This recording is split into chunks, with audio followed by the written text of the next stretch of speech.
Hello homemakers, good morning. Night ஃபுல்லாக செம்ம மழை, காலையில் கொஞ்சமாக சன்லைட் வந்தது. ஆனால் அவ்வளோ அழகான கிளைமேட். ஆனால் நைட்டு துவைச்சி போட்டு துணி எதுவுமே காயில் அவ்வளோ தொப்பு ஈரமாக இருந்துச்சு. ஆர்கானிக் வேஸ்ட்டு, கிச்சன் வேஸ்ட்டு எல்லாத்தையும் எடுத்துகிட்டு செடிக்கு போடலாம் அப்படின்னு சொல்லிட்டு வந்தாச்சு. மழை நேரத்தில் வந்து நம்ம ஆர்கானிக் வேஸ்ட்டை தண்ணியில் புளிக்க வச்சு எடுத்து விடணும்னு அவசியம் இல்லை. ஏன்னா நம்ம எப்படி விட்டாலுமே அந்த மழை தண்ணி வந்து தொட்டி ஃபுல்லாக கட்டி நின்று அப்படி சர்ஃப் பண்ணிட்டு போயிடும். அதனால் அப்படியே ராவாக விட்டுறது. கொய்யா செடிக்கு உரம் கேட்டவங்களுக்காக தான் இந்த கிளிப்பிங்ஸை பாருங்கள்.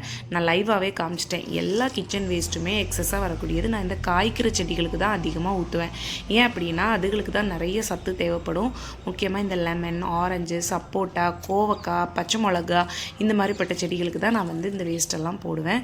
அதில் வந்து நிறைய களைச்செடி வேறு வளரும். நம்ம வந்து மிளகா அதெல்லாம் போடும்போது இதில் வந்து நிறைய களைச்செடி இருக்குது இந்த லெமனில்.